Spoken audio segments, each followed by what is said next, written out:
You could design your baby's features, would you? According to LA's Fertility Institute, prospective parents can select eye color, hair color, and more. The technology is called pre-implantation genetic diagnosis, or PGD. It was created to screen for disease, then used for gender selection. Now this clinic plans to allow parents to select physical traits. I would predict that by next year we will have determined sex with 100% certainty on a baby, and we will have determined eye color with about an 80% accuracy rate. Dr. Jeffrey Steinberg is a pioneer in vitro fertilization. I think it's very important that we not bury our heads in the sand and pretend that these advances aren't happening. Kirsten and Matt Landon used his clinic to select the sex of their daughter. Choosing other genetic traits intrigues them. I would have considered trait selection as an option, but not necessarily have gone with it. A recent U.S. survey suggests most people support the notion of building a better baby when it comes to eliminating serious diseases. But Dr. Steinberg says using technology for cosmetic reasons shouldn't scare people away. Of course, once I've got this science, am I not to provide this to my patients? I'm a physician. I want to provide everything science gives me to my patients. You've come a long way, baby. Hattie Kaufman, CBS News, Los Angeles.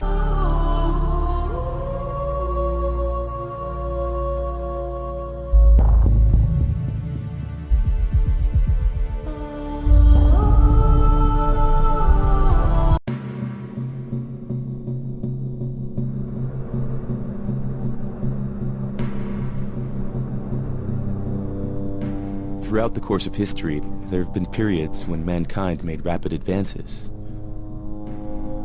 And then there are those other, much more numerous times that remain rather unnoticed as transitory periods. Now, at the dawn of the third millennium, how will this age be judged by posterity? And more importantly, what form will that posterity take? And what kind of judgment will it be capable of? The world is on the verge of global change. The speed of data transmission has increased by multiples of millions. The rate of globally significant events and that of discoveries and crises is growing exponentially. Our civilization is like an uncaptained ship sailing on rough seas with neither chart nor compass, all the while moving faster and faster. The time we have to make the right decisions is shorter and shorter. We are facing the choice to fall into a new dark age, into affliction and degradation, or to find a new model for human development and create not simply a new civilization, but a new mankind. We are going to become gods. Period. If you don't like it, get off. You don't have to contribute. You don't have to participate. But if you're going to interfere with me becoming God. We are shifting to a trans-human base. We've come out of a humanist time, and now we're redefining what it is to be human. Whether we like it or not, we're becoming cyborgs. We're becoming transhumans. We have the opportunity now to try to do things better than nature has done. Why not have a stronger arm than we have? Why not be able to run faster? Why not be able to have tougher skins? If you're going to replace your eye for vision, why limit it to visual? Why not give it the kind of vision a bat has? Give it ultrasound. Could you imagine a Versace body design? Can you imagine a Terry Mugler body design? These individuals, the late Versace was an incredible designer. What if he was a transhuman? What if he was an artist who really wanted to combine art and science? I bet his designs for a future body would be astounding. We really, really do want to violate human limits now, and we're getting closer and closer to the ability to do it. It's what we want. And here we are in the brain research laboratory. Yeah, here's the brain when it was stored. Dr. Robert White is a neurosurgeon at the Cleveland Medical Hospital in Ohio. Now here are some pictures. In 1963, he performed the first experiment to keep a brain alive outside the body. This is the human skull here. That's not real. This is a gorilla. See here, when you take the brain out and isolate it, you can take all that if you want. and you keep it alive and live forever. See, this is a human brain, actually, and it is fixed. So no one needs to worry about it being alive. There have been many attempts throughout the world, particularly in the old Soviet Union, to take the brain out of an animal, they like the dog, for example, and keep it alive with machinery. Now, you can do that with the heart, the kidney, the liver, the lung, all the other body organs, solid organs. But nobody had ever been able to do it with the brain. And part of the reason is we must remember the brain is very delicate when it comes to its blood supply. And so when we finally did it and found that this brain of a highly developed animal had brain waves, had biochemistry, was functioning just as it would. Now, we couldn't talk to it. We could send it electrical signals. We could show that it could actually hear and so forth, but we didn't know whether it was processing the information. But the point of it all is that that moment in time also said to us, if you can do it for the animal brain, you could do it for the human brain. This incredibly brilliant scientist, Stephen Hawking, who's an astrophysicist, actually, he is now in a wheelchair and literally speaks via a computer. And some people, perhaps unkindly, have described this wonderful man as sort of a head on a computer, basically. But he would be somebody who potentially could survive his diseased body through a total body transplant. To prove that the brain was in fact functioning normally while in this state, Dr. White needed to undertake a second experiment, during which he succeeded in transplanting the head of a monkey onto the body of another. The creature survived for 7 days before the body rejected the head.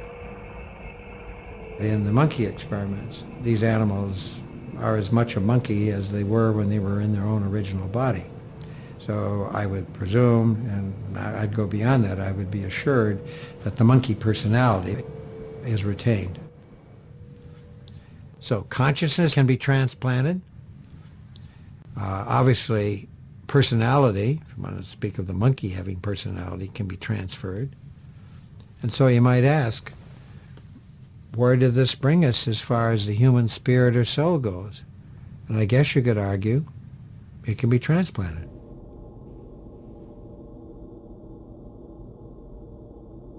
We are now becoming the objects of conscious design. And the implications of that are just enormous, because until now, we've been reshaping the world around us. And we can see how dramatically it's been changing. I mean, we've really reshaped the landscape, and we've built a society and altered society and changed everything that's external to us. But somehow we imagined that we were going to remain the same, that we ourselves were not going to be caught up in this process. And that's not, in fact, true. We are going to remake ourselves. And it's very difficult to deal with, because it will rip free all of the anchors that have until now told us who we are as human beings.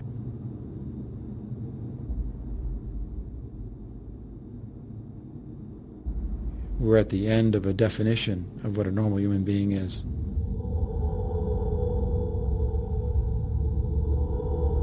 Every living thing is defined by its DNA code.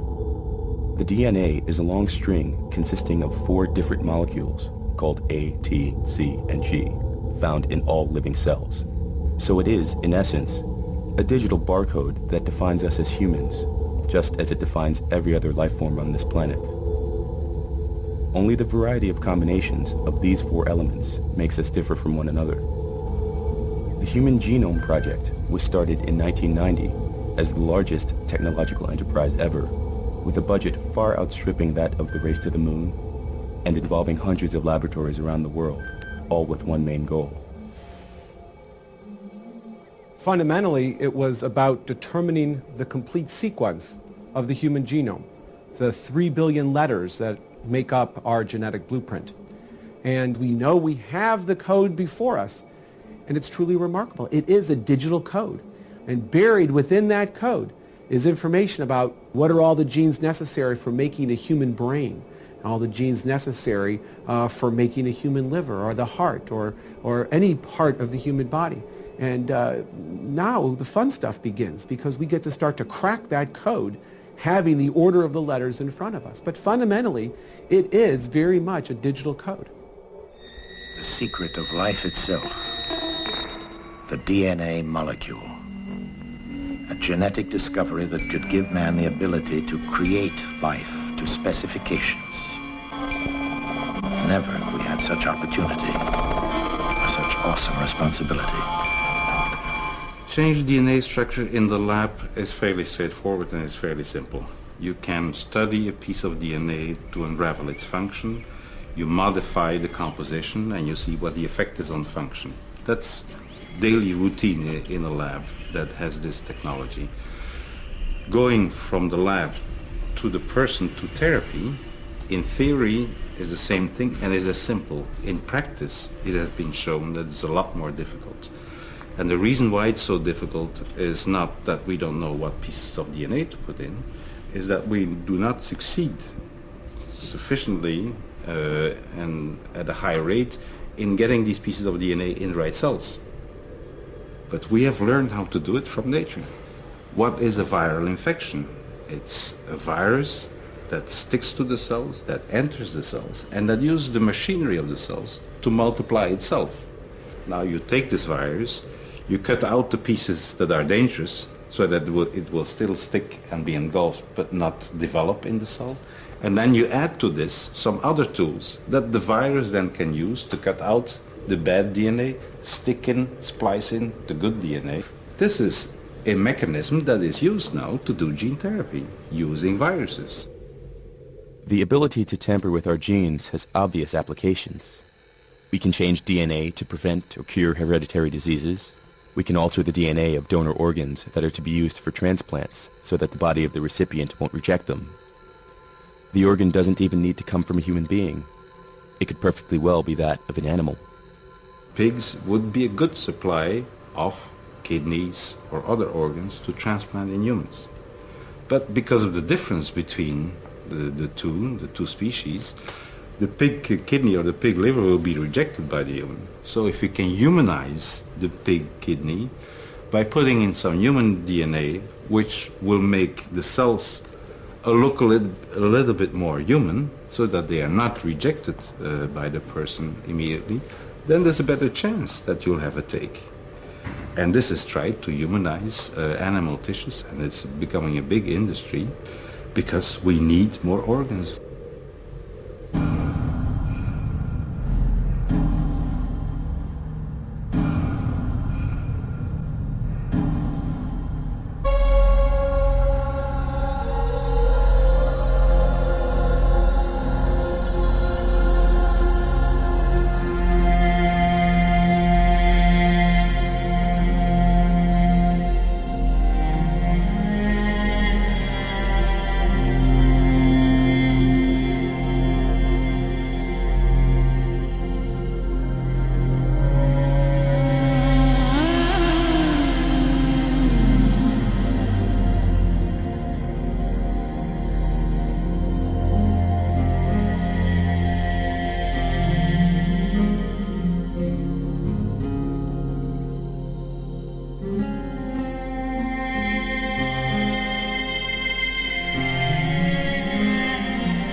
This body is not sacred. The way we are is not some kind of God-given plan.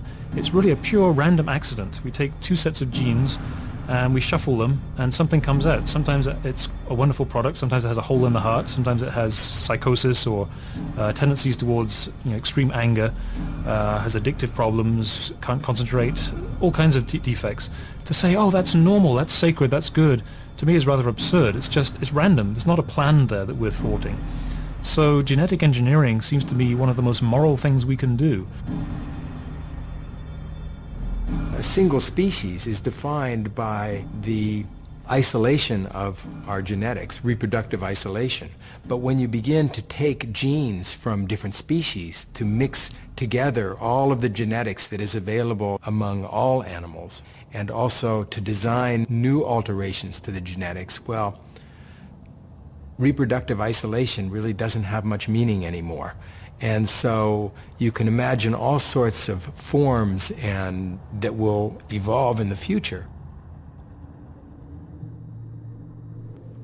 In the future, we will be able to sculpt our bodies like living sculpture. Our bodies could be beautiful electronic designs that shimmer prismatically in the light, in the morning light. It could change forms. It could become a piece of marble on one hand and then totally mutate into some fluid type of luminescent, snake-like quality. After all, the body is an extension of fashion. You can rearrange the human body and try to make humans fly, even though humans are very heavy. And some mammals fly, like bats fly, but they're much lighter. But it's an intriguing question because it brings up the issue of not just trying to take an injured human and returning them to normal, but taking a human and making them superhuman, making them go beyond. Our future is not to try and hold back genetic engineering, but to try and use it in a way that best serves us. If our children can be more intelligent and healthier and live longer lives through altering our genetics, why would we not want to do it? I mean, imagine if other children could live for 2 centuries, and if you could only live for 80 years because your parents believed that it was improper to tamper with human genetics. You would not be pleased with that decision. The same thing if your IQ were a normal IQ and all of your classmates were much, much brighter because there had been sort of some biological or genetic manipulation that was possible. You'd feel very angry about this.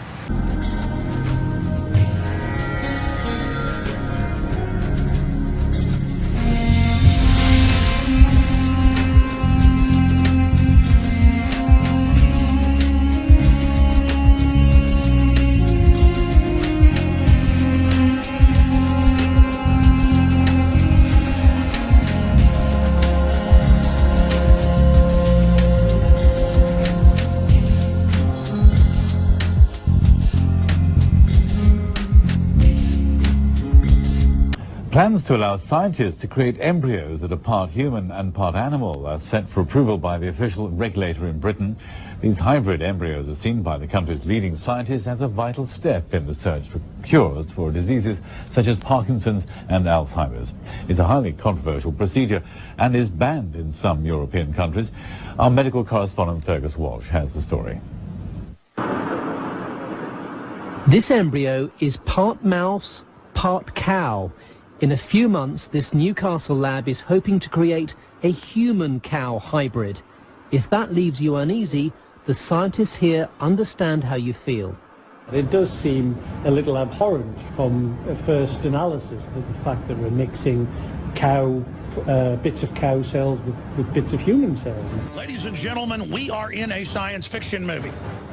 It's 2013. Many of the technologies developed by DARPA and the globalists using Western ingenuity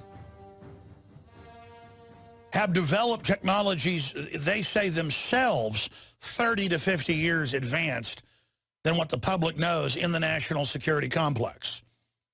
26 years ago, humanoids were being grown in the uteruses of cows. The guys just searched the glow-in-the-dark part jellyfish monkeys. We'll put those on screen for viewers. There they are. That's the Sunday Mercury newspaper.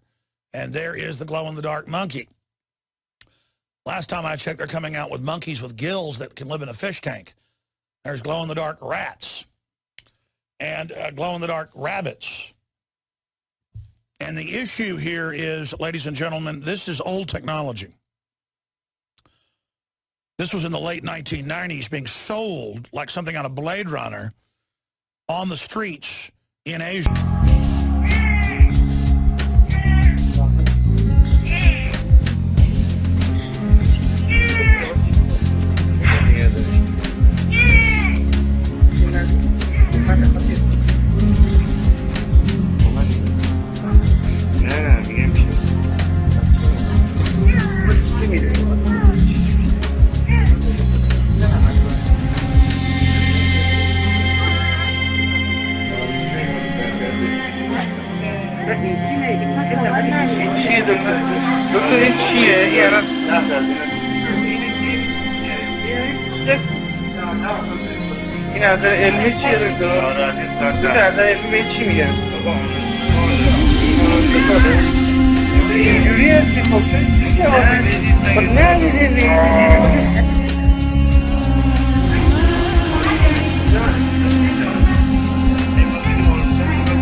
We are going to become one with God.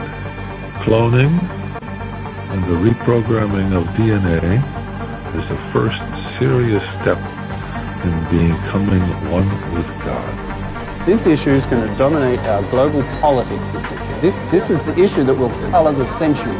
As we merge with machines, and I think it's inevitable that we will transform into something new. Evolution is a spiritual process. It moves us closer to the ideal of God. I mean, what is God? God is described as being unlimited in intelligence, creativity, love, beauty. More computing capacity in a little grain of sugar when it's nanotech, 1 bit per atom and flipping back and forth in femtoseconds. There's more computing capacity in that grain of sand than our human brain by a factor of, billions or so. So that these machines, if we decide to build them, we're building gods. We humans are going to start linking with each other and become this meta-intelligence. And we will eventually become an interconnection of the entire human race. And we will become godlike once you plug into that global network and you know the thoughts and feelings of millions or billions of people. To unplug yourself can be so lonely.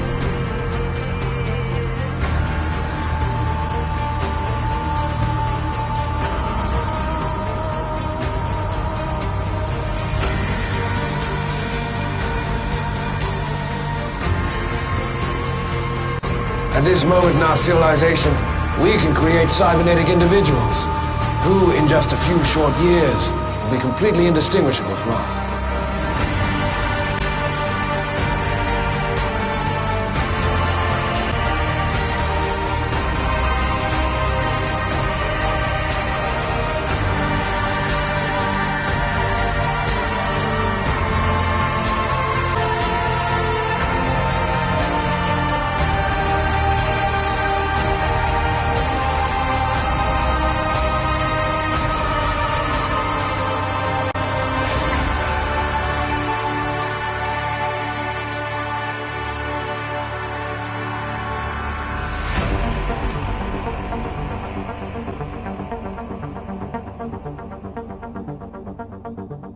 Which leads to an obvious conclusion.